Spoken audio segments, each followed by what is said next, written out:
Hi అండి, hello, నమస్తే. అందరూ ఎలా ఉన్నారు? Welcome back to our channel. ఈరోజైతే మన ఛానల్లో బెంగళూరు ఫేమస్ అయినటువంటి కలి దోశ. ఈ దోశ అయితే చాలా సాఫ్ట్గా ఉంటుందండి. అసలు నూనెనైతే వేయనే అక్కర్లేదు. నూనె లేకుండా ఒక దోశని సాధారణంగా దోశ పెనుమై కాల్చడం అసాధ్యం. కానీ ఈ దోశ అయితే కాల్చేయచ్చండి. దోశ లవర్స్కి అయితే ఇది ఒక మరో వెరైటీ దోశ అని కూడా చెప్పుకోవచ్చు. ఆయిల్ ఫ్రీగాను కొద్దిగా ఆయిల్ కూడా వేసుకొని కూడా కాల్చుకోవచ్చు అండి. చిన్నవాళ్ళ నుంచి పెద్దవాళ్ళ దాకా ఎవరైనా తినేయచ్చండి. అంత సాఫ్ట్గా ఉంటుంది ఈ దోశ. ఇంత సాఫ్ట్ అయిన ఈ దోశని ఎలా చేయాలో తెలుసుకుందాం. అంతకంటే ముందు ఓ చిన్న రిక్వెస్ట్ అండి, మన ఛానల్ని ఎవరైనా సబ్స్క్రైబ్ చేసుకోకపోతే తప్పకుండా సబ్స్క్రైబ్ చేసుకోండి. రండి, ఈ దోశలు ఎలా ప్రిపేర్ చేసుకోవాలో ఇప్పుడు తెలుసుకుందాం. ముందుగా ఒక పాత్రను తీసుకొని అందులో 2 లోటాల దాకా పచ్చిబియ్యం తీసుకున్నానండి. ఇక్కడైతే నేను దోశ బియ్యం తీసుకున్నాను. అలాగే మీ ఇంట్లో దోశ బియ్యం కానీ లేకపోతే వీటిని మామూలు ఇంట్లో వాడుకునే రైస్లు అన్నా వాడుకోవచ్చు, లేదా రేషన్ రైస్ కూడా వాడుకోవచ్చు. కానీ ఏ లోటాతో మనం మెషర్ చేస్తున్నామో అదే లోటాలో ఈ మెషర్మెంట్స్ అన్నీ ఖచ్చితంగా తీసుకోవాలి. ఇక్కడ నేను 1 లోట 2 లోటాల పచ్చిబియ్యానికి 1 లోట కుసుబుల్ అక్కి అంటారండి వీటి కన్నడంలో. ఈ కుసుబుల్ అక్కి అంటే హాఫ్ బాయిల్డ్ రైస్, అంటే వీటిని భోజనాన్ని వాడతారండి. ఆ రైస్ అది 1 లోటా తీసుకున్నాను. అలాగే అదే లోటాలో 1/4 కప్పు కంటే ఎక్కువ, అర కప్పు కంటే తక్కువగా మినపప్పును తీసుకున్నాను. అలాగే ఓ అర కప్పు దాకా నేను గట్టి అటుకులైతే తీసుకున్నాను. మీకు కనుక బాయిల్డ్ రైస్ దొరకని పక్షంలో అదే ప్లేస్లో బొరుగులు కూడా వాడుకోవచ్చు. మనం ఎన్ని బాయిల్డ్ రైస్ తీసుకున్నామో అదే మెషర్మెంట్లో బొరుగులు కూడా తీసుకోవాలి. ఇప్పుడు ఇందులో ఒక 1/2 టీ స్పూన్ దాకా మెంతుల్ని వేసుకున్నాను. ఇప్పుడు వీటన్నిటిని కలిపి శుభ్రంగా వాష్ చేసుకోవాలి 3-4 మాటలు. నీళ్లు ట్రాన్స్పరెంట్ అయ్యేంత వరకు దీన్నైతే వాష్ చేసుకోవాలి. ఈ వీడియో కనుక మీకు నచ్చినట్టయితే తప్పకుండా ఒక లైక్ని అయితే చేసేయండి.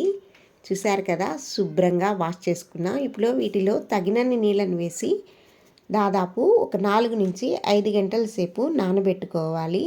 చూడండి నీళ్ళు ఎంత ట్రాన్స్పరెంట్గా ఉన్నాయో.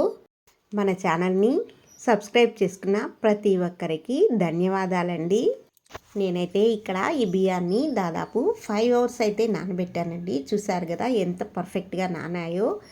మనం నానబెట్టిన బియ్యం గిల్లితే 2గా ముక్కలుగా విరగాలండి. అదేనండి కరెక్ట్గా నానిందడానికి నిదర్శనం.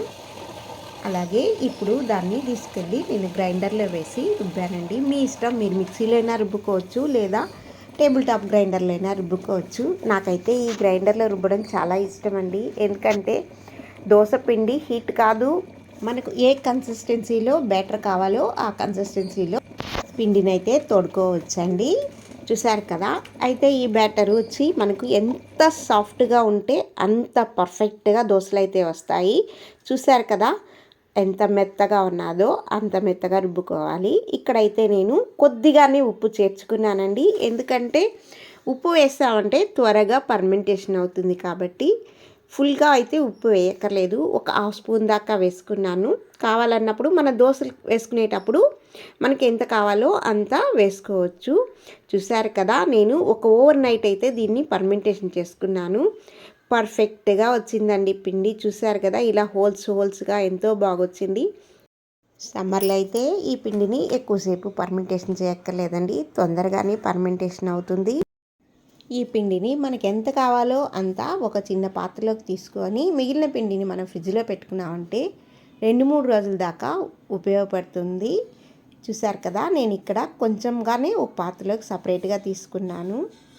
ఇప్పుడు సరిపడినంత ఉప్పు వేసుకున్నాను. ఎందుకంటే ఆల్రెడీ మనం ఉప్పుని చేర్చుకున్నాం కాబట్టి ఉప్పునైతే చూసి వేసుకోవాలి. చూసారు కదా, బ్యాటర్ కన్సిస్టెన్సీ ఇలా ఉంటే సరిపోతుంది. ఇప్పుడైతే దోశల కోసం పెనుముని పెట్టి పెనుము హీట్ అయిన తర్వాత ఒక 1/2 చెంచా నూనె వేసి మొత్తం పెనుమంతా స్ప్రెడ్ చేసుకోవాలి. ఆ తర్వాత మనం తీసుకున్న బ్యాటర్ని ఈ పిండిని వేసుకున్న తర్వాత కొద్దిగా స్ప్రెడ్ చేసుకోవాలి రౌండ్ షేప్లో.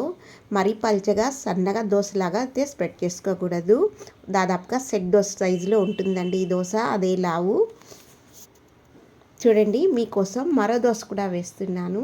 మీకు అవసరం అనుకుంటే కొద్దిగా ఆయిల్ వేసుకోవచ్చు. చెప్పాను కదా, ఈ దోశ అయితే ఆయిల్ లేకుండానే బాగా చక్కగా వేసుకోవచ్చు అండి ఈ దోశని. పిల్లకాయలుగా వేసేటప్పుడు మాత్రం కొద్దిగా ఆయిల్ వేసి ఇవ్వండి. పెద్దవాళ్ళకైతే ఆయిల్ని స్కిప్ చేయొచ్చు, కానీ పిల్లలకి ఆయిల్ స్కిప్ చేయకూడదు. మనం దోశ వేసుకున్నప్పుడు హోల్స్గా వచ్చిందంటే ఈ బ్యాటర్ అయితే పర్ఫెక్ట్గా ఉన్నదని అర్థం అండి. దీన్ని రెండో వైపు తిప్పుకొని కాల్చి వేడివేడిగా సాంబార్ చట్నీతో సర్వ్ చేసుకున్నంటే సూపర్గా ఉంటుందండి. ఎమ్మీగా ఉంటుంది. నేనైతే ఇక్కడ 2 రకాల చట్నీలు సాంబార్తో సర్వ్ చేస్తున్నానండి.